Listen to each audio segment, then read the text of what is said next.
Hey, footy fans, welcome to the Point of Difference Rugby League podcast. I'm your host, Dave, and today I've got one of the great larrikins of rugby league on the show. It's the one and only Nat Wood. How you going, buddy?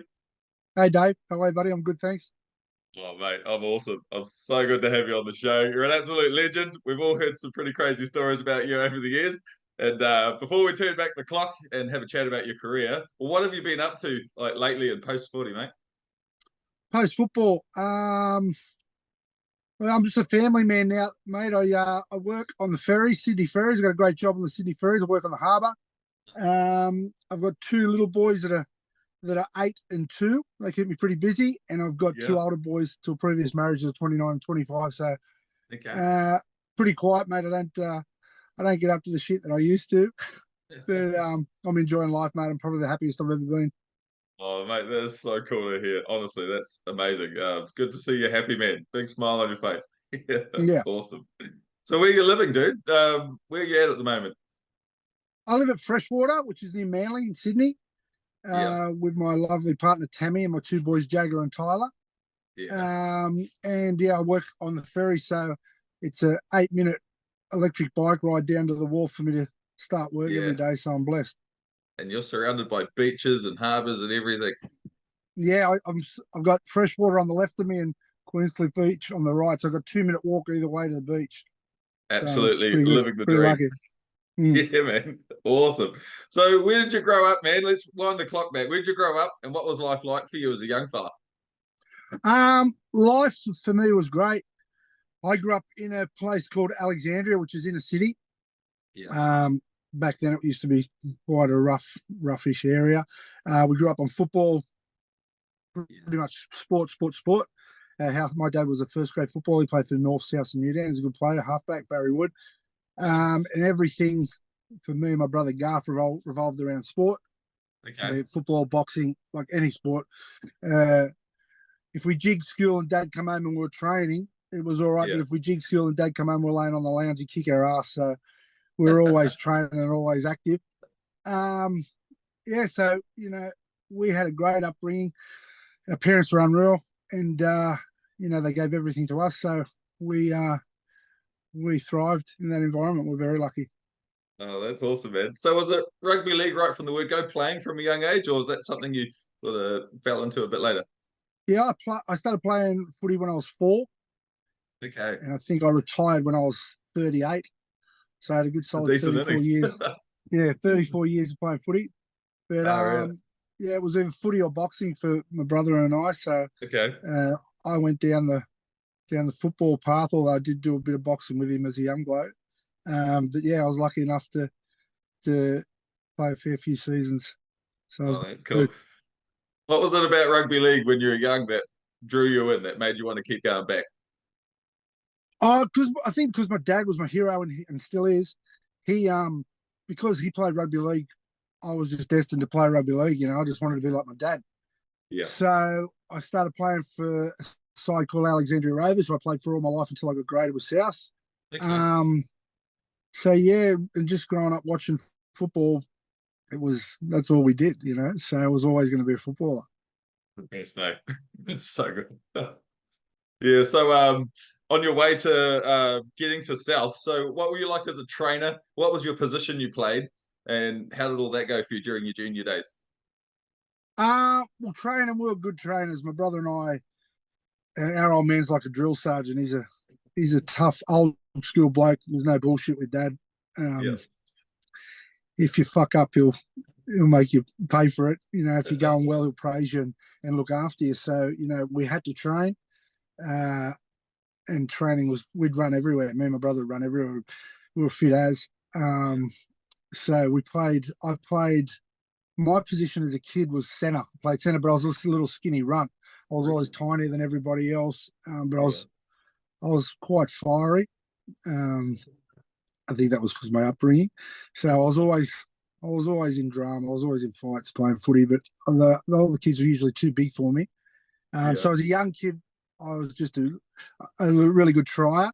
And then it wasn't until about, I'd say 15, 16, I started to develop a little bit and catch up to all the other boys. And when I played in a pretty hot comp, there was Darryl Trindle, Jimmy Dimmick, Terry Hill, Jim Sedaris. Wow. That was our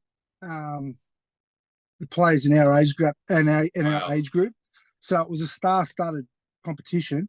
Yeah. And those boys, I was a late bloomer. I didn't have pubes till I was 19. So these blokes were born with fucking teeth and pubes. They were men when they come out. So I was trying to compete with these guys, which was good, which gave me a bit of a determination to make it. So I was used to getting smashed as a young kid. So getting smashed never really deterred me. Oh, mate, that's gold.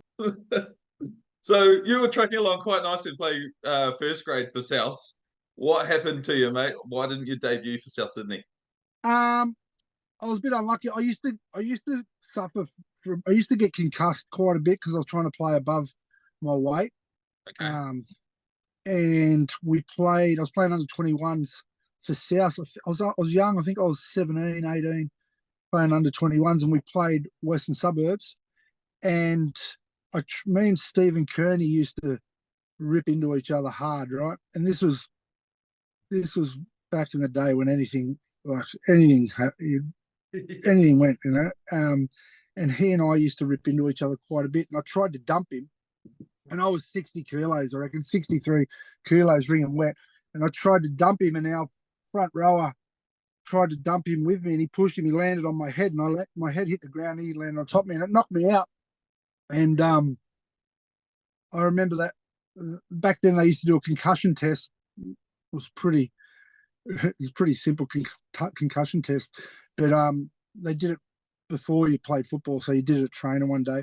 Anyway, I got knocked out. They pulled me off. They took me off, and I did the concussion test at halftime. I got a better score concussed than I did when I was normal. So I said, "Yeah, you're right." They let me back on. Get back They let me on. back on to play, but everything turned upside down. So my Really? vision, something happened with my vision. I was on the field and everything turned upside down. So I come off the field and went back to normal. And then I had a shower and whatnot. I went to after the shower. My dad was out at Campbelltown. My dad was waiting for me to take me home. And when I walked out, he was in the grandstand. He said, "How do you feel?" And I said, "I'm all right. I'm sweet." And I said, "I'm going to stay and watch the first grade." And he went, "All right, just get a lift home." And he started walking off to go to the car. And I went, "Okay, sweet." And I looked back at the field, and everything went back upside down again. So whatever was going on, my vision was upside down. So I was like, "Oh, fuck." So I yelled out to my dad. I said to him, "Look, I'm a big crook. Take me home." Took me home. Went home. Said, "Let me just have a lie." My vision straightened up again. Let me just lay down. I laid down, and when I woke up, I was completely blind. That's So they rushed me to crazy. hospital. I was in intensive care, I think, between 24 and 48 hours, and they were going to drill into my head. What? And because they thought I had bleeding on the brain or something like that. And I Oh, remember yeah. when my little brother was going mad when they come and told my mum and dad what was going on, and my little brother was going mad. And to calm him down, like I could hear him going mad and everything. I couldn't see, and I was like, Garvis. And he comes in, he goes, "What?" I said, "Mate, you got to do me a favour. Just settle down and do me a favour." He goes, "What's that?" I said, "You got to find me a Labrador pup." "Oh, you're a fucking idiot." I just tried it. But I was, even though it was pretty heavy, it wasn't dark. It was all light. Like you think when you're blind, it's dark. It was all light. All I could see was light. And then I think I slept through the night. When I woke up in the morning, my vision came back. Oh, thank God for that. So yeah. So then they told me have a year off football. Yeah. I took a year off football, which I didn't really want to do. I didn't want to do it all. I was just about to sign a contract with South. Yeah. So I went back to boxing. That'll and help. and I wasn't supposed to be sparring blokes for that, but we grew up training at Newtown Police Boys. Johnny Lewis was our trainer.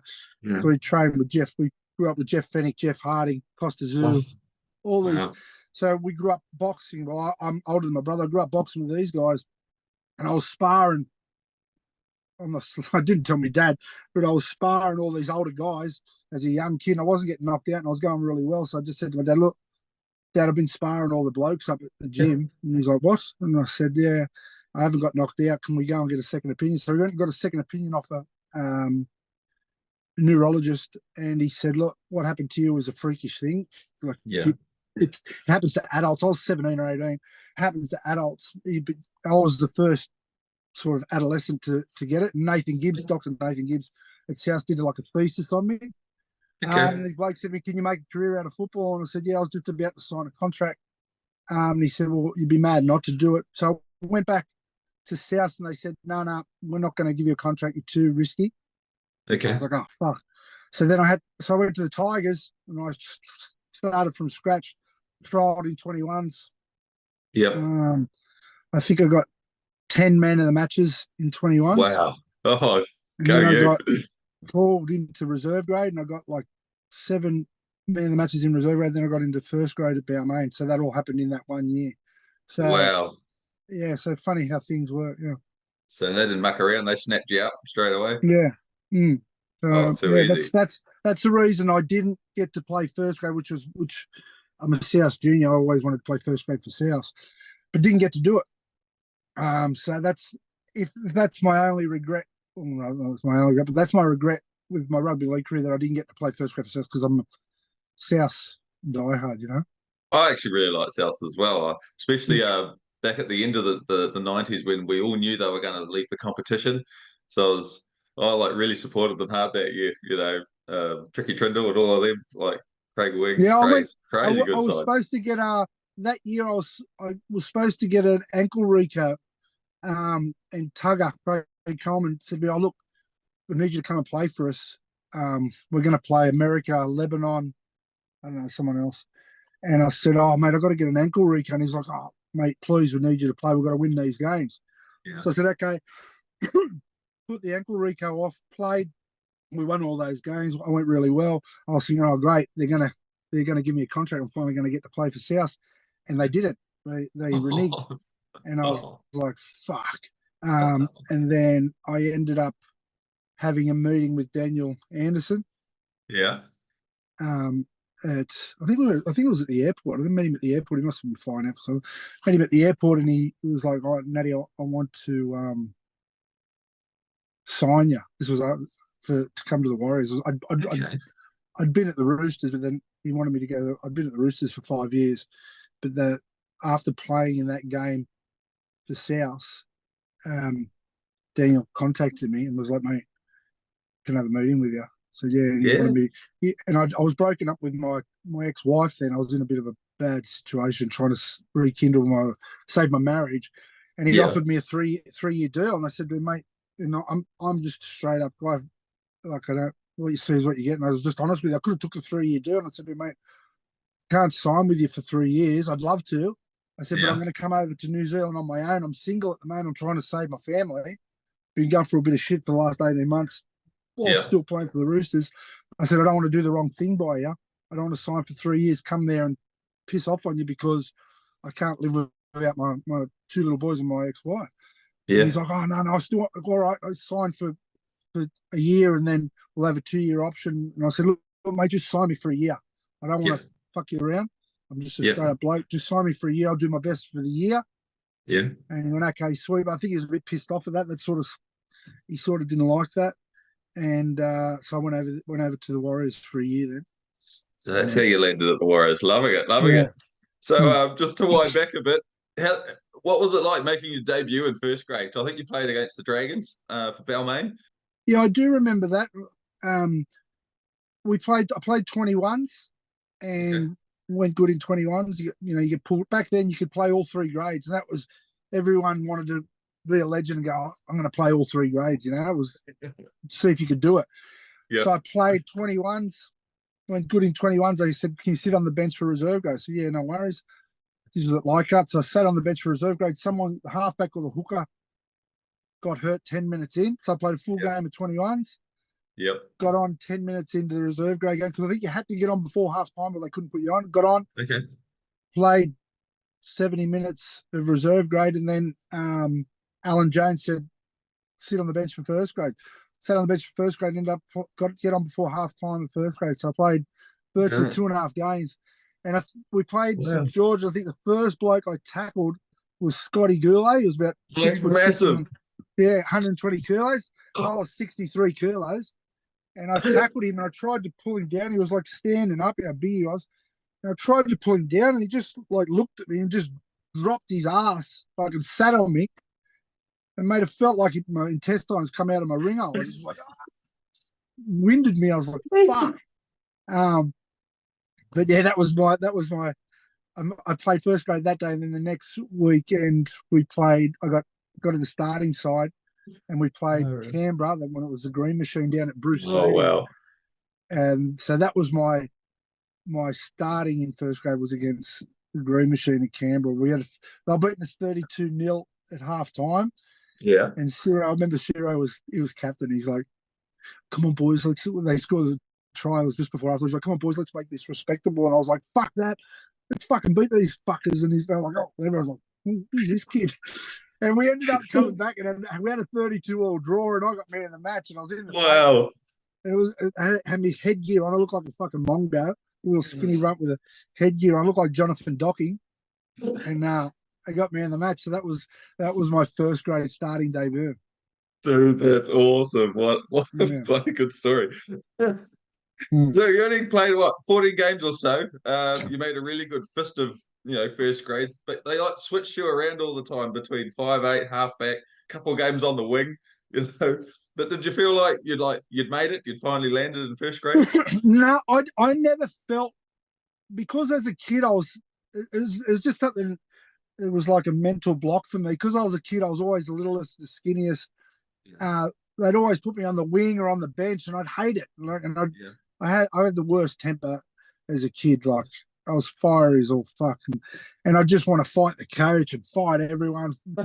I'd sit on the bench wanting to kill everybody. So when I was put on the bench at the Roosters, I was like, I'm still on the bench, and and there's a bit of ego, I suppose, but just my nature was, I've got to get in the start side, Mum and Dad they'll be thinking I'm a spazzo. I've got to make them proud. I've got to start, Anyway, so I was always off the bench. So I was always disappointed that I was coming off the bench. I didn't really see or realise how important interchange player was in the game then, And even though I went well off the bench, like come on and make an impact, we had a really good bench.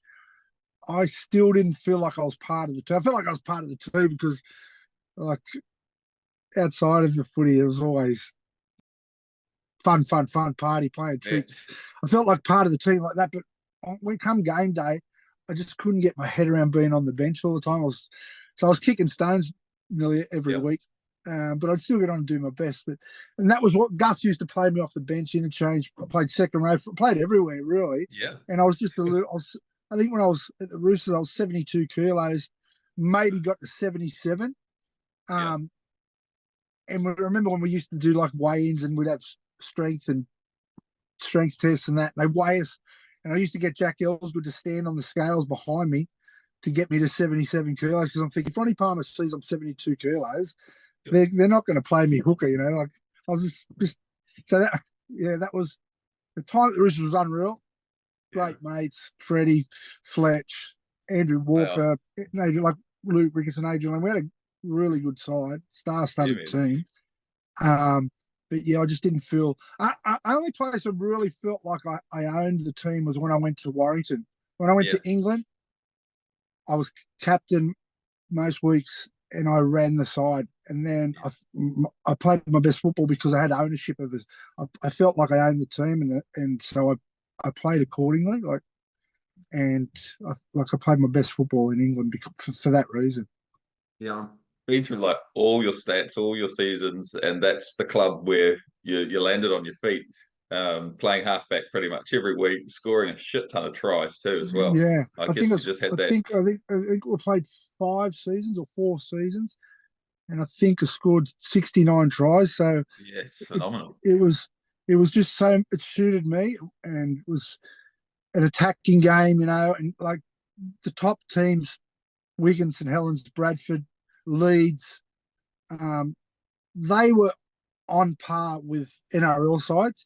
Yes. But the lower teams, like you could just destroy them, if you had a good running game, you could destroy them. So I was lucky that going over to England, it suited and where at the Roosters, it was pretty much just feed Freddie, feed Lammy, support, do this, do that. And I Yeah. want to run, and so Yeah. when I went to England, it was a different kettle of fish, and it just suited me. Yeah, man, that's so cool. So when you left Tigers, because you guys finished bottom of the ladder, I think you picked up the spoon that year. What made you move on to the Sydney Roosters? Like, how'd you end up there? Well, my dad was um, he travelled with the Packers. My dad was Kerry Packers' personal trainer. Really? Oh my Yeah, so he God! travelled. Yeah, so he travelled the world with Wow. Kerry and James. Wow. And the Nick Politis, Kerry, and Gus was going to the Roosters, and they just wanted. They saw me and approached me to go to the Roosters. I was like, they went and told the Tigers, and they couldn't match what the Roosters offered. Okay. And I wanted to stay at the Tigers, but they were like, "Oh no, we'll only give you this." And I said, "Well, look, this is what they've offered me. It's twice as much." Yeah. And they said, "Oh well, we don't want you to go, but we can't say no. We can't match it." So I ended up going Yeah. to the Roosters, and was there for 5 seasons. So Yeah. There's that's no how. like salary cap back then either, so clubs were just sort of offering what they could, or was it a case of Yeah, like the Roosters had more money, so they could offer you more? Roosters have got Uncle Nick. Yeah. Brown paper bags, mate. Oh. Oh, I don't know if you've seen the podcast I did with Kurt Sorensen. Yeah, That was how he I signed with the started watching a Roosters. bit of it. Yeah, I could say a few things there, but I'm not gonna. No, don't. These Kurt's from way back, so it was like, oh, the story. I did a little short of it, and I chucked it on. Oh, mate, people love that.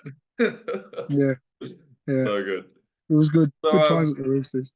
yeah, man. So, what's it like rocking up to Roosters on day one? You see you're pretty fiery, you're pretty confident fella. Like you're walking in, there's like Tony Ito and Rod Silver, my mate Terry Hermanson, Andrew Walker, no Freddie. Yeah, Like there's some pretty big players there. Like, what's going through yeah. your mind when you turn up? Well, Freddie, and a mate of his called Shorty, and one of my best mates, Craig Fields. Yeah, When awesome. Freddie signed there and I signed there, something happened. And I think Fieldsy and Freddie played in the City Country game together, Okay. and so we teed up. Fieldsy said, "Mate, you got to meet Natty Wood, my best mate." So we were at the races. Yeah. We went to the races. Me, Freddie, Fieldsy, and Freddie's mate Shorty. And have you seen the movie Let It Ride? It's a horse racing movie. Oh, I don't know. No, I Jay don't think I have. Trotter's the guy. What's his name? Richard Dreyfuss, whatever his name. He's in it. It's called Let It Ride. He backs all these winners. That was me that day at the races. So me and Freddie, Okay. although we played against each other, we never had a piss up together. So we Okay. played. We're in the members, and I backed every winner. Right. Anyway, everybody was. I was like Rocky Balboa. Everyone was following me. When Rocky runs through the streets, I was going through the one members box to the other. All these people thought, "What are we backing? What are we backing? What are we backing?" We backed all these winners. We killed it. I ended up. We went to the Clay Valley Hotel. I must have had about 10,000 in my suit Wow. pockets, and Good so day. me and Freddie are on the piers, Bealsy, and this was when you did party for 2 days, So me and Freddie became brothers that day, and so Yeah. walking into training at the Roosters, I already knew most of the guys just through playing against them. So it happened. It was effortless, Yeah. and I like playing. I'm the class clown, so I go there and just start playing tricks on everyone straight away. So I wasn't nervous. Okay. I don't really get nervous. I just get excited. Oh, you're lucky. If only it was the same for everyone else. The time at the Roosters, I had a few run-ins with Gus along the way. What a shock.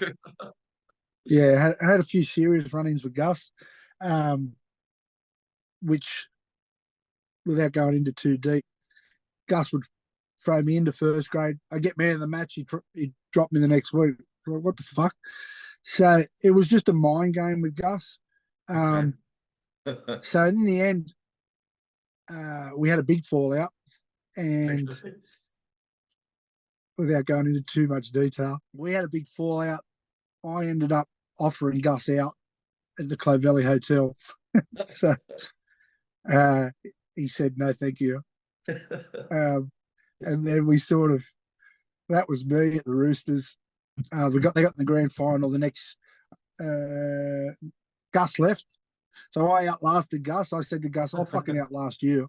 And he's like, oh, yeah. And anyway, Gus left. I think Graham Murray ended up coach. I was playing good football for the Roosters then. I think they got in the grand final that year. And I broke up with my ex-wife, and I was trying to save my marriage, save my relationship, and keep my family together. So I was off the rails. Still playing good football, but the Roosters were throwing me into reserve grade, into first grade. I was just all over the shop and not in a real good headspace. I was sort of self-medicating to deal with the pain. I was. If I was a kid doing it these days, it'd be front page news, and you get a lot of support. I could imagine. And so I was off the rails then, and ended up watching the grand final on my lounge in tears because I didn't play the grand final. I should have. When I look back, I should have been playing in the grand final. So I left the Roosters, and then I had that meeting with Daniel Anderson. I ended up going to the Warriors. Right. So just backtracking a little because you did play some finals footy though with the Roosters, like 1997. We played well. You guys had a great run. Unfortunately, going down to your mate Craig Field, he knocked you out in the semi-final by a point. But you guys had some great wins over the Bears and the Chargers along the way. What are your memories of those games? I remember the Bears game, and I remember playing Manly and Fieldsy stuffed us up. But for a period there, we had a really hot side, and we put it together. And I think football was a little different back then. If you look at that North Sydney side, they had a great backline, and their backline movement was outstanding. So was ours. It was a bit more free flowing, and there was a lot more backline movement. Not saying that today's football isn't unreal itself, but back then I think the footy was a different style. But we had a good side, we had a good run. Unfortunately, we didn't get to the grand final that year.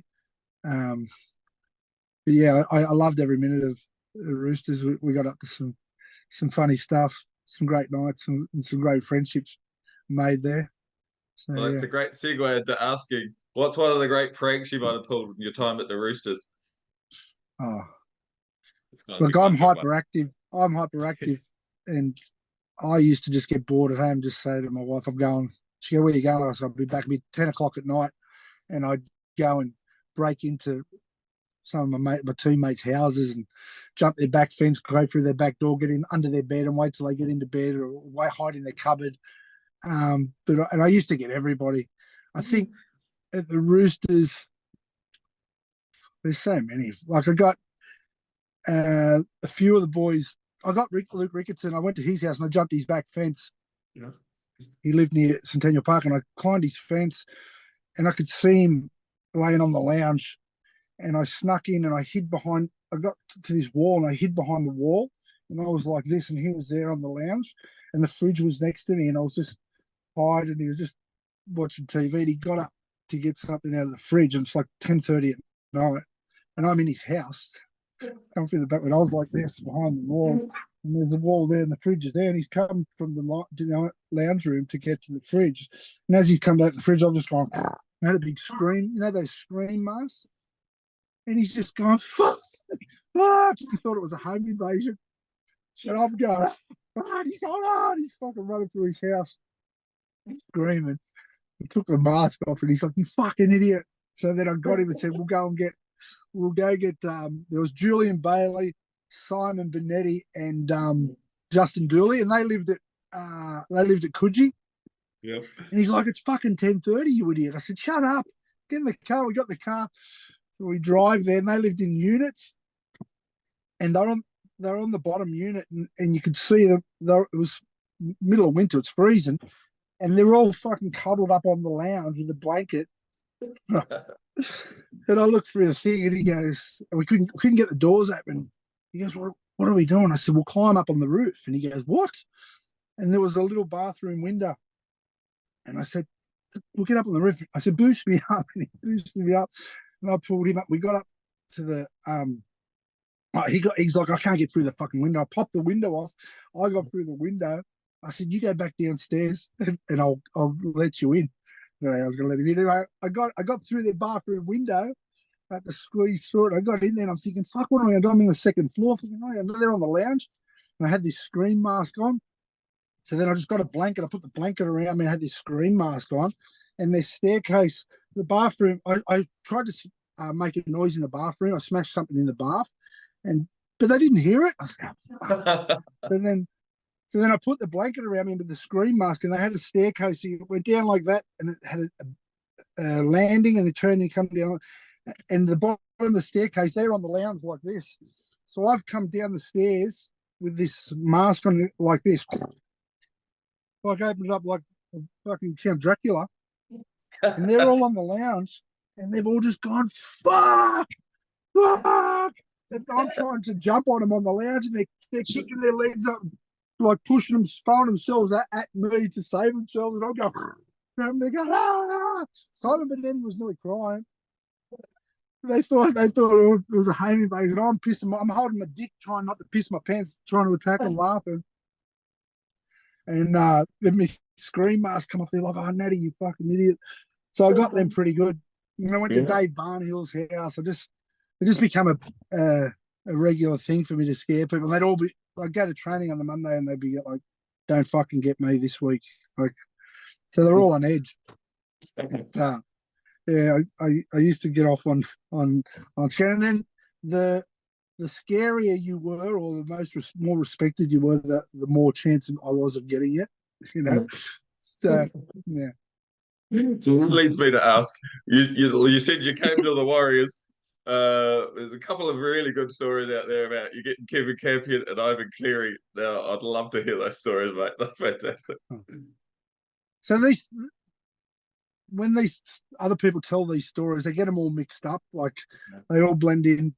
A bit of that one goes into that story. So the story I went around getting a few of the boys, and Campo.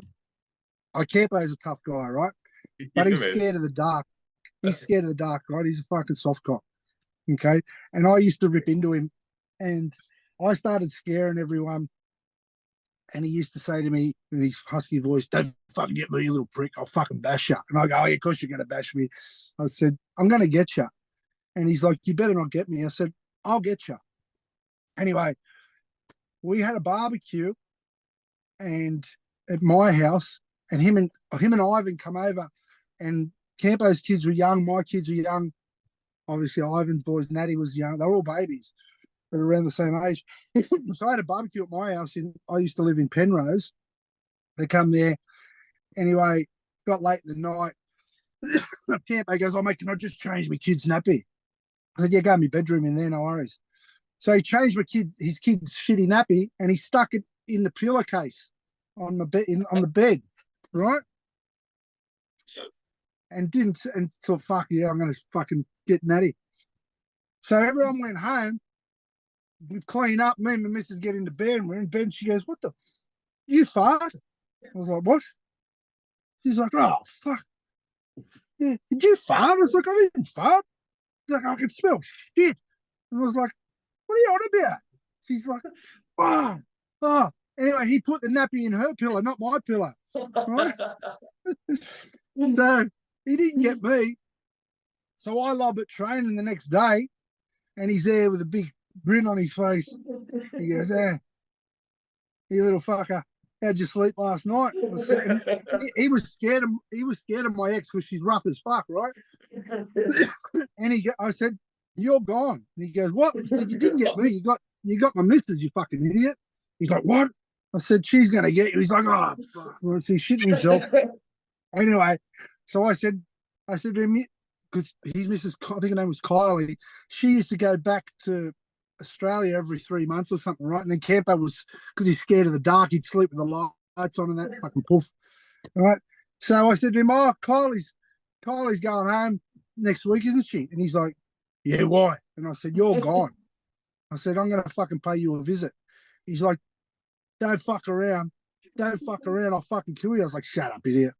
So we played, I think we played the Broncos, and we beat them. Yep. I 13 think it was 12. that game. And I think Campo, I think it was that game. Maybe, I'm not sure. But Campo popped his AC. Right. And it mustn't have been that game because we would have celebrated hard after that game. Yeah, you So were. I don't think it was that game. But anyway, he popped his AC. We won this game or something. But anyway, I said to him, we all had a shower and everything, and I was leaving, and I said to him, mate, he was going home. And I said, as I was leaving the dressing center, I went, hey, Campo. And he went, what? And I said, I'll see you later tonight, eh? And he went, what? And I said, I'll see you later tonight. Blew him a kiss. He's like, don't fuck around. Don't fuck around, right? And I said, yeah, see you, mate. And I went home, and I waited till about 10:30, 11 o'clock, maybe later. And I went to his house, and he lived in a semi. He lived on the top of semi. And old Schuler had this house. He had a nice house on top. He lived on the top part. And I had this little, like a brick thing around it on the second floor. So I went to his house, and I fucking, it was like a ninja. I was all in all black, and I fucking went there, and I had that scream mask again, and I had to climb up this pipe to get to his drink. And I get up there, and he's sitting in his lounge room, right? Yeah. With an ice pack on his shoulder in the middle of the lounge room on a chair. And I look through I'm on this fucking little thing. I'm shimmying across this thing to look at, and I'm like this, and I look in there, and he's sitting in the middle of the room like this. Like he had his ice pack on, and he had his hand like this. And I tried to open the door to get into his house, and I couldn't open the door. And I look, and there's all wire. He went down, he got the wire off his fucking clothesline, and he tied it to the doors. And he sat in the middle of his lounge room like this. Oh my so God. I swear to God, you know, in Cape Fear with the piano wire, he's like, he's sitting like this. And so I climb around this little thing so he's there, and his kitchen's here, and I shimmy out on this thing, and the kitchen window's open that far, right? So I put my hand in the kitchen, I grab a fork with a sink, and I fling it, falls in the sink, goes clink, clink, clink, clink, and I shimmy back and look at him. He's like, is he thinking, what the fuck? Can hear this noise in the kitchen. He's going, where are you little fucker? I'm outside looking in. He can't see me because it's dark, and I'm looking at him. He's like looking at the shit. He's still got his ice pack on. He's holding onto the wire. He lets go of the wire, and he walks to the doorway. I'm trying to paint a picture for you here. There's the doorway. He walks to the glass, right? I move to the brick part in between the two things, and I'm holding like this, and he's there looking out, can't see me. Then he goes around here, and he looks in the kitchen. He's in the door. He's looking in the kitchen. I can see him. I'm looking at this. He's looking at the sink where the fucking forks in the sink, and he's going, and I'm like this, and I'm hoping that he puts his hand in the sink to grab the fork, because I'm going to reach in through the window and grab his hand, right? And he's just looking at it, and he goes, oh, and he goes back and sits on the chair with his fucking wire again and his ice pack. So then I go in, I reach in, I get his radio was sitting in the kitchen, and I just turn it up full bore, and I shimmy back in, and he's like, what the fuck? Goes into the kitchen again, he's looking at the radio like, what the fuck? He's going, where are you? Where are you? I can see you. And he reaches to turn the radio off, and I just go with my hand through the window and grab it. He goes, that was one of the best ones, getting him. That was probably, for me, that was the best one, because it was such a build up, and it was a square up, you know. Oh, that's the best. I didn't know the Nappy story. That's gold. What a good comeback. Yeah, so it was a square up. And the one with Nath Cleary, with Natty, we used to go, we all have like dinner at each other's house. We were real tight knit. Yeah. side, and that's why we went good that side. You know, we were great. You It was a did. great mix. You know, it was a great mix of old old school blokes like me, Campo, Ivan, Justin Morgan. Yeah. Um, it was a good, really good side. Anyway, we went to Eyes. We just have dinner parties and get on the piss, and there's such great company, such great people. So we'd have dinner parties, just laugh their head off and that, and then we leave, and they lived at is it St Heliers? St Heliers, it's called. Yeah, that's Is it the St one. St. Heliers? Heliers Beach. Yep. Yep. And so we're driving down their driveway, and I just go to me missus, "I'll see you later." And I just open the car and just do like a stunt roll. Yeah. Yeah. And then I said, "I'll be home later." She's like, "What are you doing?" I said, "I get out." I run back up their driveway and I climb up their thing and I get up their thing through the window into their bedroom. And I get in Yeah. their cupboard. I think it's fucking 12 o'clock at night. They'll be going to bed soon. They're on the sit. They're pissed. I said, "I'll wait for them. I'll hide in the cupboard. They get into bed and I'll just jump out on them later on in the night, right?" So I'm sitting in their wardrobe. I got stilettos sticking into my ass and trying to get comfy. I'm there for about 30 minutes. How am I going to get them to come up here? They're just still on the wines. I'm hiding in their cupboard, sweating up like a sauna. So I get their radio next to the bed, turn their alarm on. It starts going beep, beep, beep, like their alarm clock. And I hear boom, boom, boom, boom, boom, boom, coming up the stairs. I go, "Oh, great." This, someone comes in and turns the alarm off. I throw the wardrobe door open and go, and it's Nathan. It's Nathan, Oh little Nat. no. He's 3 or 4, and he just goes, runs out the screen. Ivan runs up. What the fuck's going on? Like, someone's done a home invasion. So I scarred Natty that day. Ivan comes like, "What the fuck?" And it was just, it didn't turn out the way I hoped it would. I thought I was going to get Ivan, and it ended up getting Nathan. Oh, Nathan. It's traumatized for Yeah, life. traumatized him. Oh, it's hilarious, man. Yeah. Oh, gold. So what about a wristwatch story? Do you remember this one? Sounds like you do. So I don't know if you guys, there was a team. This guy here, he used to go around to the pubs and doing the puppetry of the penis, Oh, yeah, yeah, yeah. right? So before he used to do the pub gig, I had a repertoire of about 24 dick tricks that I used to do at the Roosters, just at the Cosler Theatre, and the wristwatch was one of my tricks. Darren Remiker he come and played for us one day, and I said to him, "Do you like my watch?" And he was like, "What the fuck?" So that's why he wrote sell the wristwatch trick.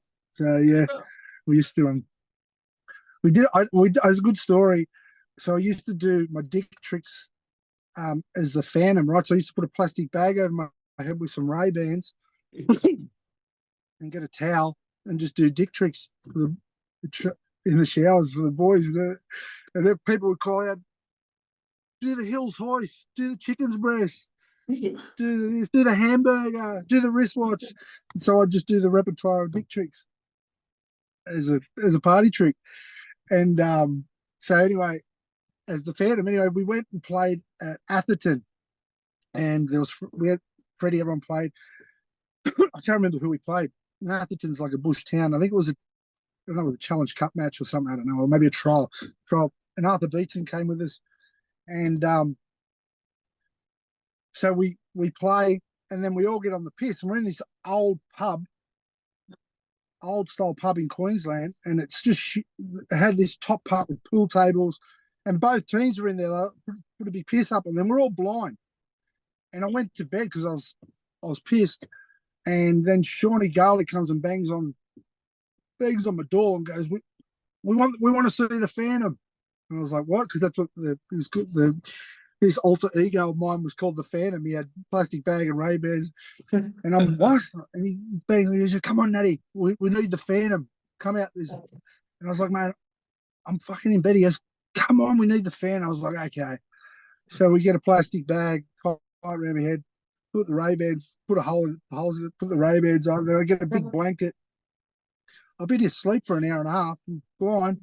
I walk into a room full of 2 footy sides, all the referees and Shirlers and everything. And I entered the room like a rock and roll wrestler, you know. Sean Garlic gets on the mic and goes, "Ladies and gentlemen, boys and girls, da, da, da, da, here he is.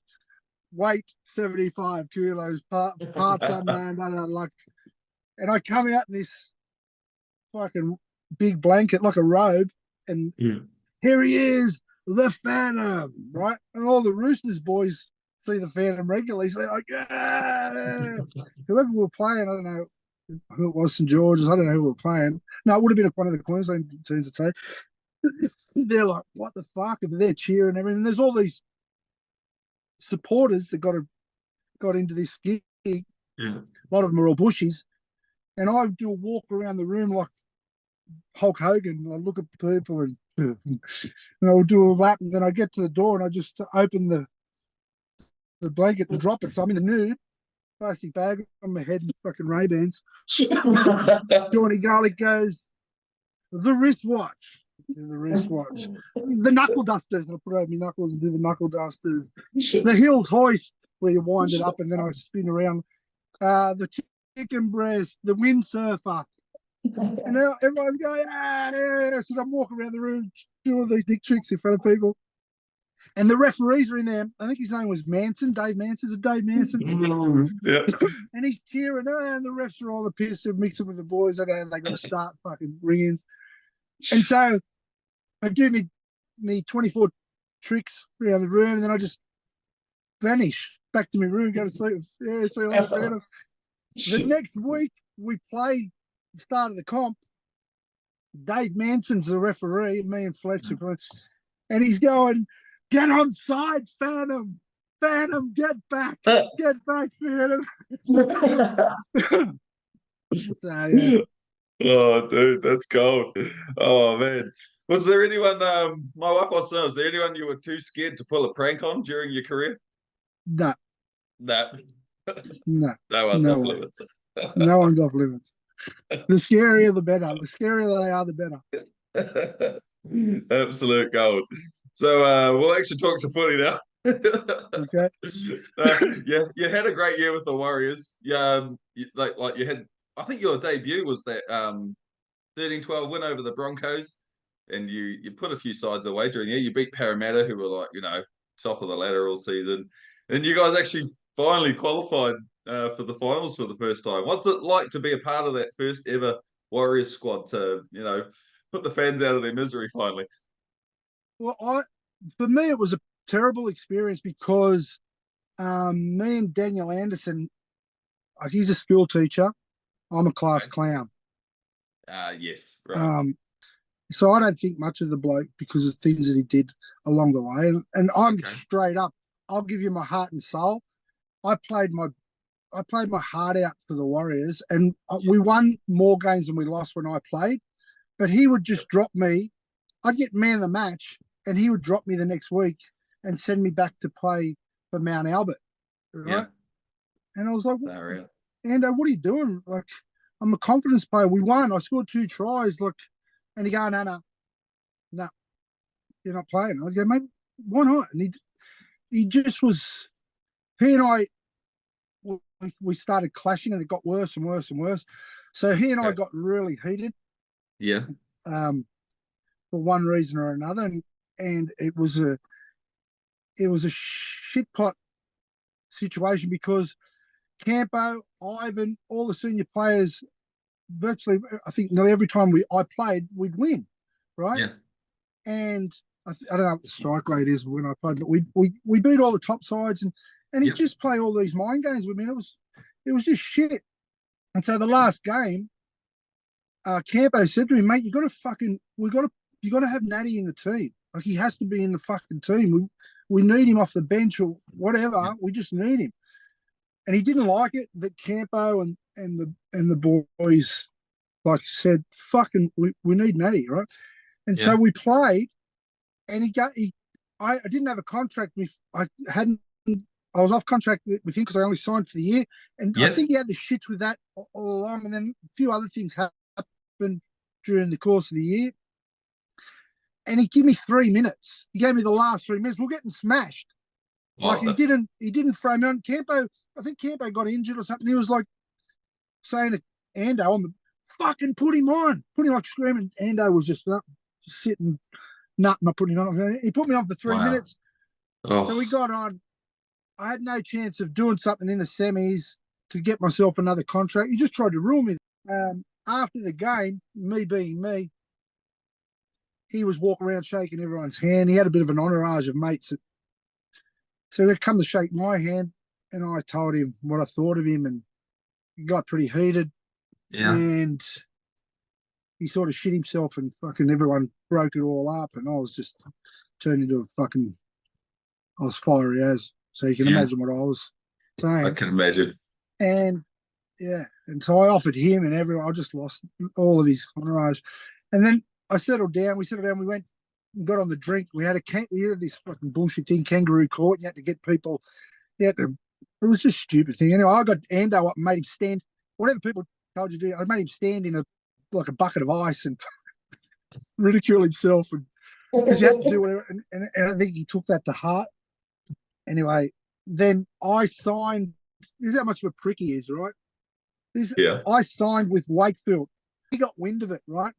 Okay. He went out of his way to contact Wakefield, right, and told him whatever you do, don't sign Natty Wood. Oh, He's a really? cancer. He's a cancer. And I got player and clubman of the year every club that I went to, Yeah. because the personality that I am, I just make a happy vibe. You know, I make Yeah. everyone, we have fun. Like Yeah. I'm the best celebrator there is.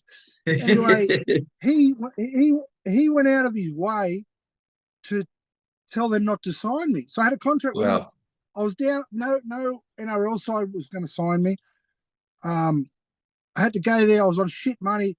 I got back with my ex-wife and kids whilst I was at the Warriors. So I went to the Warriors. I was single. I ended up rekindling things, saving my marriage. Had a good year at the Warriors. Ended poorly. Got a start. Couldn't get a start in Australia. Got a start. Jagged one at Wakefield. They were a shit Yeah. side. They were bottom. And I Yeah. said to my ex-wife, look, I'll go there. I'll kill it, and we'll get a bigger contract. Yeah. So I was all pumped to go, which is a big move to go to the UK, take two young Absolutely. boys in a relationship that's already Rookie. iffy, Yeah. and I'm trying to put food on the table for my kids. He went out of his way to contact them and tell them not to sign me because I'll be a cancer. And then I was like, my manager at the time rang me. He goes, mate, what have you done to Daniel Anderson? And I said, I've done a few things to him. Why? And he goes, man, he must fucking hate you. I said, why? He goes, he's rang Wakefield and told him not to sign you. You're a cancer. And I said, are you serious? And he goes, yeah. And I said, give me 20 minutes. So I got on the phone, I got Daniel Anderson's phone number, and I rang him. And he answers the phone. I said, Ando. He's like, yeah. And I said, do you know who this is? And he goes, no. And I said, it's Natty Wood. And he's like, oh. And I said, mate, what's your fucking go? And he's like, what? I said, how dare you go out of your way to jeopardize or stop me being able to put food on the table for my family? I said, what kind of a piece of shit are you? And he went, oh, and I said, mate, are you fucking retarded? And he's like, what? I said, you know the sort of person I am. I said, I'll come to your first training session. I think he went back to Parramatta. I said, I'll come to your first training session and I'll give it to you in front of all your players. He's like, what? I said, mate, you're a scumbag. I said, Yeah. ring Wakefield now and tell them that you spoke out of school. You and I, like I said to him, you can't please everyone. Player coach relationships, they fall out, but you don't go out of your way to stop a guy who all he can do is play football. You stop a guy from putting food on the table for his kids. I said, mate, I'll come and get you. Like, and he's like, Yeah. is that a threat? I said, 100% it's a fucking threat. Like, Wow. and he's like, oh, so he rang Wakefield and said, well, I don't know what he said to him, but I ended up going to Wakefield and then All right. did my best at Wakefield and Warrington brought me up. But that tells you a bit about the guy that he did that to a bloke that was already, he knew the backstory to me trying to save my family. I was Yes. honest with him with not signing for 3 years. I busted my ass week in, week out. He sent me back to park footy. Yeah. I did I did a thing at Park Footy that he probably got the shits with. Anyway, so there were reasons for him being dirty on me, but the reasons that he went out of his way to do that, just to me, like, if I'm a straight up guy, if you shit on me, I'll get you. I treat everybody as my mate, and I'll do my best for everybody. I would never go out of my way to jeopardize a person's career or ability to put food on the table. But he did that. No, I mean, that's the first time I've made that public, and I got no. I feel sorry for Daniel because of what's happened to him. But as a bloke, for me, you do that, you're a pretty low breed, you know. Yes, that's tough, man. Like, we all just trying to do our best and feed our kids and do all that stuff. And, and if you've got no opportunity in NRL, you'd want to take everything you've got. Yeah, and exactly. on that, would you have stayed at the Warriors? Let's say the different I loved it at coach. the Warriors, you know, and I played well there. I was well received. I loved the fans. I loved the country, and I mean, I play for nothing. That's the thing. I play footy for nothing. And I'm a loyal person. I was disappointed that my relationship with Daniel got to a point where there's a few other stories that once I knew what he was doing to me during the year, I was a little bit of a terrorist. Not a terrorist. I knew what he was doing to me. So he'd send me back to park football, and I'd hurt someone at park footy, and like I get in fights. And I told him, I said, "Man, you send me back to park football. First person that puts it on me will have a punch up. I'll be sent off." And so that's what used to happen. He'd be like, "Come me on Monday. Go, I can't believe you did that." I said, "I told you what would happen. Like, told you what would happen." So we get the shits. So anyway, wow. I knew. But the thing was, I played well for him, and he dropped me. Like I didn't. He played mind games, and it just didn't make sense why he doing that. And the senior players go, "Why aren't we playing? Why isn't Natty playing?" You know. So anyway, that's it. It is what it is. No, I had no idea about that. That's unbelievable. That is unbelievable. So it didn't actually get much better for you at Wakefield, from what I've heard, where they kind of shat on you as well. Wakefield, they were supposed to. Me and Troy Slattery went there. They were supposed to put £10,000 in an account for us. So when you got there, you had something to kick with. You know what I mean? Like you have house. There's a bit of a nest egg there for you to buy furniture, do what do they give you a house, whatever. And when we got there, Troy Slattery was one of my best mates. He played for South. He got there, a young family. When we got there, his house was a shithole. His missus was taken. They didn't have a dryer. They didn't have any. His missus was doing nappies. Anyway, they were miserable. I had a average. What they promised us and what they delivered was two different things. And I'm not real good at biting my lip. If there's a drama, I'll speak up.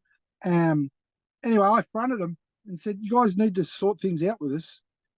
There's supposed to be £10,000 in both of our accounts. It's not in there. Sort it out." So we played. I played well, went really well. Go back to them and said, "Guys, you're going to fix it up." They just kept bullshit. They're renowned for fucking bullshitting and rotting people. And then I said to them, "Look, I got a fair few men of the matches there for them." There we go. And they weren't going to pay me. So my dad rings me and goes, "What's going on?" I told him. And because I was going so well, there was a few sides interested. And Wakefield and Warrington were fighting to avoid relegation. Right. And so Warrington said, "We'll buy it. We'll buy you and Ben Westwood, who's a legend over there, Benny Westwood." Yeah. Yeah, legend. So they bought me and Benny. They made a deal with Wakefield to buy me and Benny. But the deal was, the week we went there, Warrington were playing Wakefield. So I wasn't allowed to play. That was part of the deal. Natty isn't allowed to play against Wakefield. Yeah. So I still lived in Wakefield, who was playing for Warrington, and I went to the game to support Slats and my new side. Yeah. I still got in the Wakefield grandstand with my two little boys, and the whole grandstand, the whole stand started calling me Judas. Judas. Wow. and I got the Right. two little boys and like 2,000 Mongos. Judas, Judas with their hand, and it was led by one Mongo. He was and I was just all the security got around us, and I'm just looking at this bloke who was leading the chair. Yeah. Judas, Judas. I was waiting for him to freaking stone me, and I Wow. just said to the bloke leading the chair, and I went to him, and he went, "Whoop." I went, "Oh God." He started going, hey, trying to stop the crowd that he got going. They go, "Oh, Judas." So I left Wakefield. They don't know the backstory to why I left. So they just called me Judas. So every time I'd play Wakefield, I'd just try and destroy them. And they'd all call me Judas, but not knowing that the CEO rorted me. That's why I got to this. So No, that's why the injustice of it all. yeah. So yeah. Far out. I've got a million stories that you just I bet you go, do. wow. Yeah. Far out. So you did sign with Warrington. You went there. You were a prolific try scorer, as we kind of alluded to earlier. And there's one particular try celebration that was voted like the best try celebration, simply the hot dog celebration. What happened, mate? What happened? So I played with a guy called Lee Briers, who's now he's the attacking coach for the Broncos. He's a great player, very, very skillful 5'8", and can play halfback. So he and I, we got on straight away. He's a funny guy too. Yeah. We're both characters, and we just clicked. And when you pretty much like the Broncos, when your halves click and you can score tries from anywhere. So we become like the crowd loved us, and they're a great. Warrington is just the best supporters ever. And if you've ever been to a game in England, they love it. They sing. They love it. So the week before, we played 3 TV games in a row. And me and Breezy were always trying to outdo each other. And he scored the week before, and he did what Piggy Riddell did. He jumped the fence, and clapped himself. That's a great one. That one, yeah. I just thought it was being great because he's already done it, and everyone's patting him on the back at that. And I just said, "That's shit." And he went, "What?" I said, "That's shit." And he goes, "You can't beat it." I said, "Next week I'll beat you," because I knew we had another TV game. He goes, "Yeah, righto." So we played Wigan, and in England, in the grandstands, like it's very territorial, and it gets heated. So the Wigan stand, I scored a hat trick, but my second try, I scored this decent try, and it's at the Wigan end. So I jumped the fence, run through the tunnel into the grandstand. I was going to try and get a pie or a hot dog, run through the other side of the ground, come out eating the pie or the hot dog. If I could have got a pie, it would have been better because they're the pie eaters. Yeah. So when I scored this mad try, and I jumped the fence, and as I go into the grandstand, it's a Wigan grandstand. So everybody that's in under the grandstand getting a feed at the kiosk, they got the big monitors there, and they saw me score this try. So it's our home ground. The people working know me. They can see. They're happy to give me the pie and the hot dog, but all the people lined up are like, I guess they're and they're going, fuck you, get out, and they're fucking throwing stuff at me, and I'm like, fucking swearing, it's madness. Just wanted to get a pie or a hot dog just to walk out, just to rub it in. Couldn't get anything, so I run right through the grandstand. They're all throwing stuff at me. And I come out the other side, jump the fence, and everyone's cheering, and Mike Wainwright, the back rower, he comes over, he goes, "Natty, great try." He goes, "But the ref's got the shits with you." I was like, "Why?" He goes, "You're in the shit." I was like, "Oh." And the ref calls me over, he goes, "Natty," you can hear it on it's on YouTube. You can hear him say, "Mate, you're a great try, but you're not allowed to leave the field of play. You're not allowed to go into the Wigan grandstand." And blah, blah, blah. I went, "Okay, mate, sorry." And then the next set of 6, he goes, "Mate, why did you do that?" And I said to him, "I went to get a hot dog." And he's like, "Oh my God, that's the best." So then that got voted Super League try of the century or whatever. What a character. That's hilarious. So in a more sentimental moment, you were made captain of Warrington. You got to walk out onto the field as captain with your 2 boys. Like, as a dad, does it get any better than that? No, that was awesome. That's probably my favourite footy moment for me. Yeah. Have my 2 older boys. I've got 4 boys. Rayson's my eldest, he's 29. Cade is my 25-year-old. I got Tyler, who's 8, and Jagger, who's 2. So my older boy, I've lived two different lives. You know, Yep. I live my footy life, and I live my life now with my current partner Tammy and our boys. But you know, I used to see footballers carry their kids onto the field, and I was like, oh, I'd love to do that. So I got to do that at Warrington. I got to have so many special moments at Warrington, and I'm so grateful. I've got nothing but gratitude for what I got out of football and got to play, you know, for 15 seasons or whatever, considering what I had to go through to get to it and stay at the top level. There's so many other stories that I can tell you that only the inner circle of NRL, these stories, people know other things, like especially at the Roosters. But so I've been blessed, you know, to get to take my boys out on the field, get to make, like, everybody I play with, they're like a brother to me. Like it's a brotherhood, you know, and I have friendships that are just gold to me. So and you know, other than blow-ups with Gus and blow-ups with Ando, everyone else was unreal, you know. But my nature is such that if I think I'm in the right, I'll speak up, you know. Yeah. Oh, I think it's awesome to actually see that other side of you, where you've got that beautiful sentimental side and you're loyal to the bone, and you know, love your kids, and you know, it all ties together beautifully, you know, in a moment like that. Thanks, mate. Well, really cool. That's how we are. We're very passionate, the Wood clan. We give our heart and soul, you know. So that's how we are. That's awesome, man. So would you say Warrington, that's the club that you kind of really landed on your feet, and that was some of the happier times of your career? It's where I had ownership. You know, I owned the team. I felt like an integral part of the team, and I played. Not that I didn't play my best for all the other teams, but at that team, I felt like it was my. I owned the destiny of that team. I could control that, and that was something I was proud of, and I cherished that, if that makes sense. You know what I mean? And it brought the best out in me, you know. So the passion was always there. I just probably didn't feel like I had ownership or the right to lead the way I did it at Warrington. So it's just the way I saw things, and I probably, if I could have got my head around the importance of being an interchange player, I maybe would have went on a different path or had a different outcome. Maybe would have played in the grand final, but I didn't.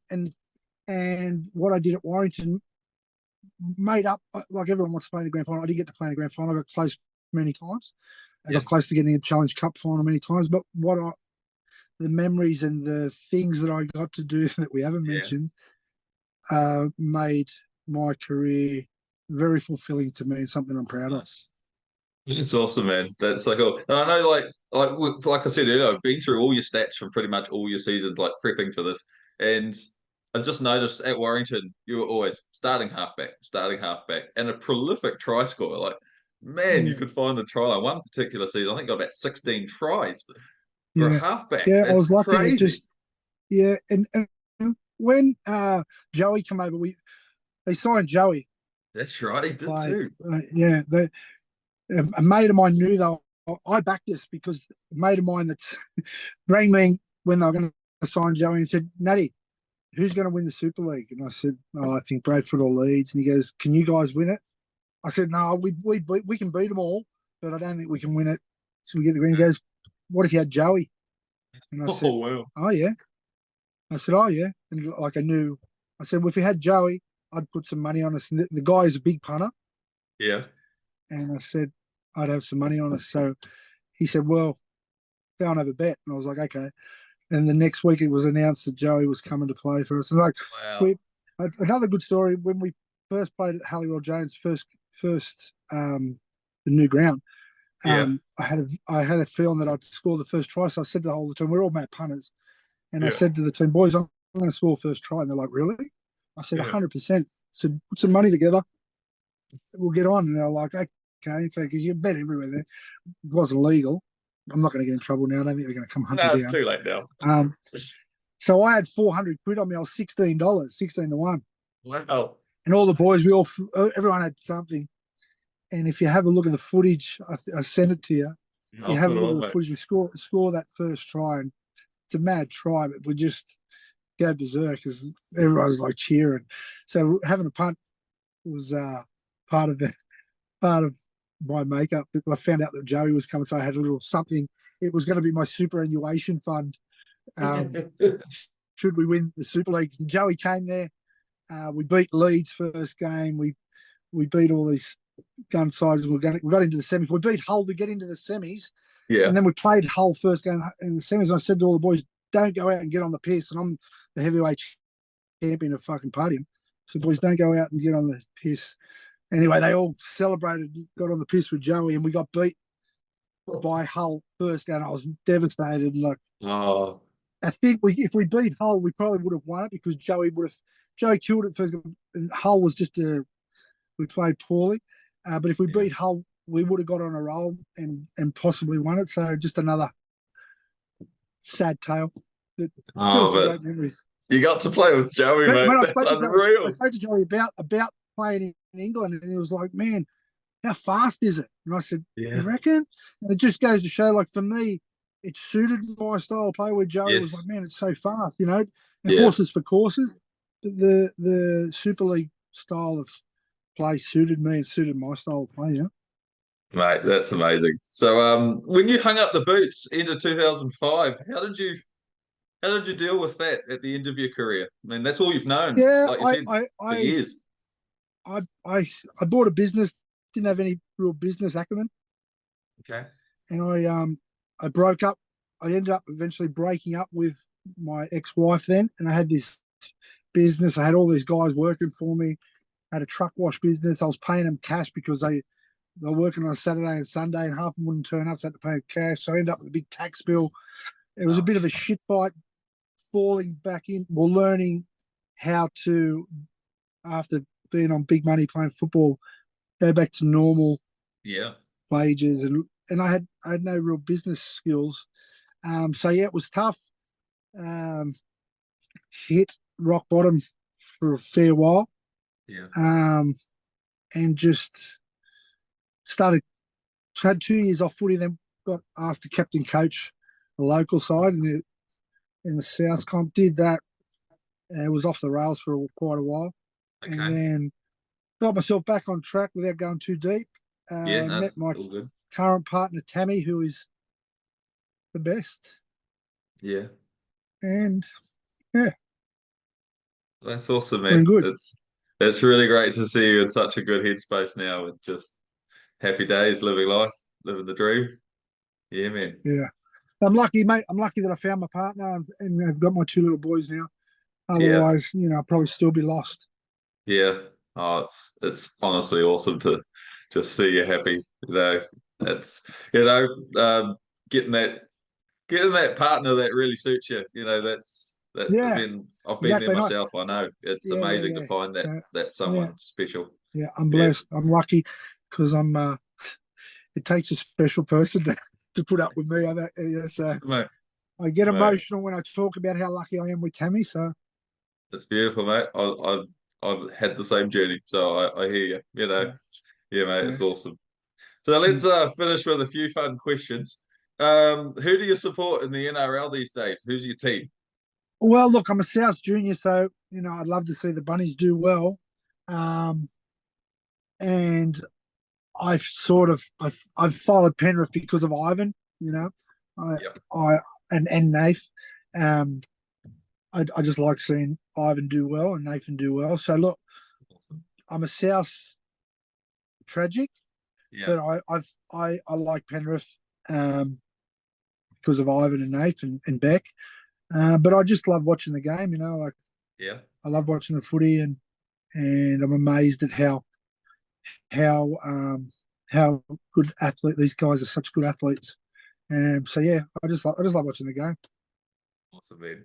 Okay, so who will win the NRL in Well, 2024? look, I think it relies on depth and Yeah. your quality of your two halves, or your spine, but your two halves.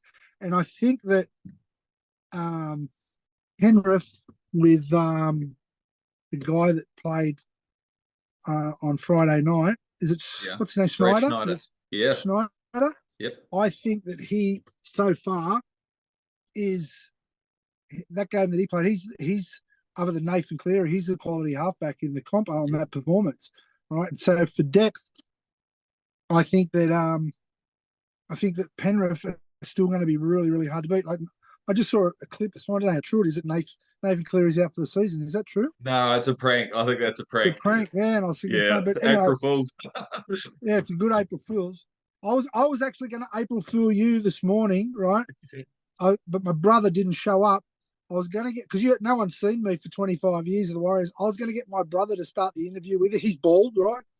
And I was going to get him to sit here. And you would have been looking, thinking, what's happened to this bloke? Like, And I was going to let him do first 5 minutes of the interview, and then I was going to go, hey, April Fools. But Oh, you should have. Oh, that would have been great. It would have been a great crack up, but he hasn't lobbed. Surprise, surprise. He's probably still going somewhere. Oh, Thanks, that's Garvis. hilarious. Yeah, so that's what I had planned for you. And then my I kids need to do something. my kids were sparring, so I had to get out of the house. I'm sitting in my truck doing an interview. I'm sweating my ass off. I can't wait till it's done so I can get the water. Okay, mate. What's your favourite TV show of all time? Oh, far out. All time. All time. Man. I tell you the good TV, Mr. In Between.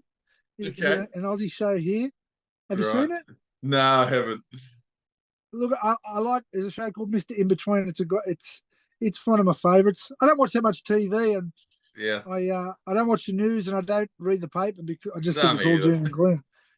So but that Mr. In Between's a good series. I'm gonna look it up. Do yourself a favour and look it up. It's good. I will, man. That's been it, yeah. All right. Okay. Final question. If you were on death row, what would your final meal be? Oh, corned beef and white sauce. Too easy. Just nailed it. Yeah, corned beef and white sauce. Yeah. Yeah, love a dirty old corned beef. I think Kevin Campion said the same. Corned beef with a bit of cabbage and potatoes. Yeah, all good. Cabbage, carrots, mashed potato, and half white, half cheese sauce. Nice. Oh, beautiful, mate. Well, thanks so much for coming on the podcast, man. I've had a ball of the Dave. time. Thanks for having me, brother. Thanks for putting up with me, F-bombs. I love it. Sorry, viewers. No, bring it on. I love it. My face hurts from laughing the whole time. We actually talked a bit of footy in there somewhere, but I love the stories, mate. You're an absolute legend. And thanks for giving so much to the game of rugby league. I'm very passionate about it. And, to catch up with you old boys is a real privilege. So thanks so much. Thanks, Dave. All the best, mate. Have a good year. All right. Thanks for having me. All right, dude. And also thank you to everyone out there for watching. This has been Nat Wood. Get on the Facebook group. The Point of Difference Rugby League Facebook page is booming. We've got heaps of cool people in there. Nat's in there as well. And make sure you get on the YouTube, follow the podcast and all that crap. So we're out of here. Thanks again. And we'll see you next time for kickoff. Full time.